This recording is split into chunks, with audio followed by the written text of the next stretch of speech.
श्रीसंत के साथ तो वेल आपका कुछ जमा नहीं, लेकिन सृष्टि रोड़े के साथ आपकी दोस्ती काफ़ी जम गई थी और काफ़ी कुछ इंटेंस चल रहा था। एक नया लव ट्रायंगल आ रहा था बिग बॉस के घर में। जी इंटेंस पता नहीं, इंटेंस फ्रेंडशिप ज़रूर चल रही थी और हमारी दोस्ती काफ़ी ही अच्छी लेवल पे गई। And Srishti is just a gem of a person. उन्होंने मुझे बहुत कुछ सिखाया, हर गलत चीज़ पे टोकती थी, मैं भी उन्हें टोकता था, तो हमारी फ्रेंडशिप काफ़ी गहरी हो गई थी। एंड बाहर लोगों को लग रहा होगा ऐसा कुछ हो रहा है, लेकिन ऐसा बिल्कुल भी नहीं था। We were just good friends and that's it. लेकिन रोहित सृष्टि ने कहा था कि अगर मेरी लाइफ में मनीष नहीं होते तो मैं रोहित के साथ ज़रूर एक रिलेशनशिप में जाता। ये कब बोला? बिग बॉस के घर में ही बोला था। कब, किसको बोला? आपके साथ ही बात हुई थी। मुझे बोला था? मेरे साथ बात नहीं हुई कभी ऐसी, और अगर बोला हो तो मुझे याद नहीं है। लेकिन मैं खाली इतना कहना चाहूँगा कि अच्छी बात है, मेरे लिए कॉम्प्लीमेंट है। लेकिन ये बात मैंने जसलीन से एक बार करी थी कि अगर मनीष नहीं होता तो मुझे सृष्टि जैसी लड़की अपनी लाइफ में चाहिए, ऐसा बोला था मैंने। और उन्होंने अगर मुझे बोला तो मुझे सच्ची में याद नहीं है, अगर आप कह रही हैं तो सच होगा। ओके वेल, दीपिका और श्रीसंत की बात करें तो कहीं ना कहीं आप लगातार उन लोगों पर निशाना साधते नजर आए, तो ऐसा क्यों था? क्या आपको नहीं लगा कि कोई और सोर्स ऑफ एंटरटेनमेंट हो सकता था घर में रेदर देन? नहीं, एंटरटेनमेंट तो वैसे ही घर में कुछ बचा नहीं था, कोई एंटरटेन कर नहीं रहा था।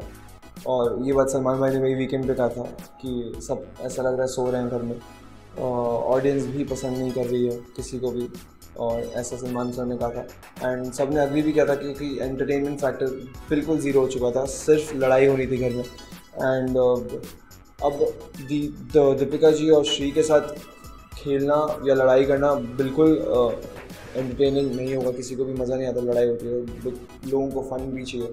बट ऐसा नहीं हो पाया। अब इसमें ना ही मेरी गलती है ना ही सामने वाले, क्योंकि एंटरटेनमेंट कोई भी बंदा अकेले पूरे घर में नहीं कर सकता, क्योंकि फिर लोग बोलने लग जाते हैं फेक है, ये है, वो है। तो इसलिए मुझे लगता है कि जब सब करते तो और मज़ा आता, लेकिन किसी ने किया नहीं तो फिर वेस्ट हो गया फिर।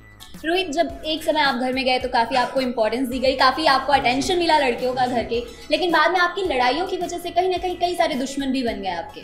और आपको सलमान खान ने वीकेंड पर बदतमीज का जो टैग दे दिया था बाहर आके, आप इसके बारे में क्या कहेंगे? मैं बिल्कुल फिर से कहना चाहूँगा, सलमान भाई ने मुझे बदतमीज का टैग नहीं दिया है।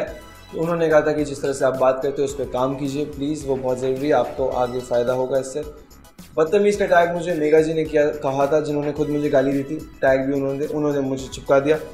अब वो बात बढ़ती गई तो सब हर जगह फैल गई कि मैं बदतमीज़ हूँ। लेकिन मैं कहना चाहूँगा मैं बिल्कुल भी बदतमीज़ नहीं हूँ। मैं बहुत ही निर्मल स्वभाव का व्यक्ति हूँ, या मैं बहुत अच्छा इंसान हूँ। मैं बिल्कुल बदतमीज़ नहीं हूँ। और कुछ लड़ाइयाँ हो गई थी जो बहुत अगली हो गई थी, और मेरे मुंह से भी कुछ ऐसी चीज़ें निकल गई, लोगों के भी मुंह से अगली चीज़ें निकल गई, तो उसके लिए मैंने सबसे माफ़ी मांग ली एंड एवरीथिंग इज सॉर्टेड। एक और चीज़, जैसे ही आप घर में गए, अभी आपने अच्छी तरह से घर देखा भी नहीं था, आपकी सेक्सुअलिटी पर सवाल उठा दिए गए, और सिर्फ श्रीसंत ने ही नहीं बल्कि पूरे घर वाले इस बात में शामिल थे। जी, क्योंकि वहाँ पे एक्चुअली आप देखो तो उस पर्टिकुलर वीक में सब श्रीशांत के इर्द गिर्द ही पूरा गेम घूम रही थी, और चमचा, if it's the right word, सब लोग उनके चमचे बने हुए थे, क्योंकि जो वो बोलते थे कि वही होता था, वो ही सब कर रहे थे। एंड किसी की सेक्सुअलिटी पे सवाल उठाना पर्सनली आप उठा सकते हो, अगर वो आपका कॉल है, लेकिन वो एक पर्टिकुलर इंसान पे डिपेंड करता है कि वो उस चीज़ को कैसे ले, और होना या ना होना सब इक्वल है, सब बराबर है। लेकिन मुझे बड़ी ये बुरी चीज़ लगी, क्योंकि जो मैं नहीं एक्सेप्ट भी नहीं कर सकता। एंड मुझे उस चीज़ का बड़ा गुस्सा हुआ, मैं उन पर बहुत चिल्लाया।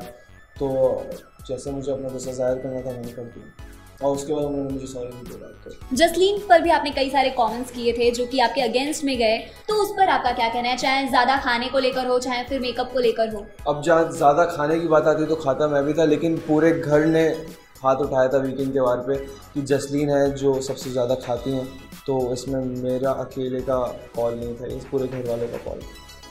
आपको क्या लगता है, जिस तरह बिग बॉस का गेम पूरी तरह चेंज हो गया है और कुछ ही हफ्ते, 2 ही हफ्ते लगभग बचे हैं, तो किस खिलाड़ी का गेम सबसे ज़्यादा इंटरेस्टिंग है और कौन टॉप 3 और कौन विनर बन सकता है? बिग बॉस का गेम इंटरेस्टिंग अभी तक तो मुझे वहाँ खेलते हुए नहीं लग रहा था, लेकिन अगर अब हो जाएगा तो आई एम श्योर कि टॉप 3 जैसे आपने पूछा, मुझे लगता है सुरभि, करणवीर बोरा और दीपक टॉप 3 में जाने चाहिए। करणवीर बोरा आप किसी के साथ शिफ्ट कर सकते हो, लेकिन दीपक और सुरभि तो जाने ही चाहिए टॉप 3 में। और winner Surabhi, for me Surabhi. Because वो अपने पॉइंट को बहुत अच्छे तरीके से रखते हैं। कभी ओवर चली जाती हैं बोलते बोलते, लेकिन जब वो बोलती है तो फिर और कोई नहीं बोल पाता घर में। She is a very strong person, tigress है। Thank you so much Rohit हमसे बात करने के लिए। अगर आपको ये वीडियो अच्छा लगा है तो इसे लाइक कीजिए, इस पर कमेंट कीजिए और हिंदी रश को सब्सक्राइब कीजिए।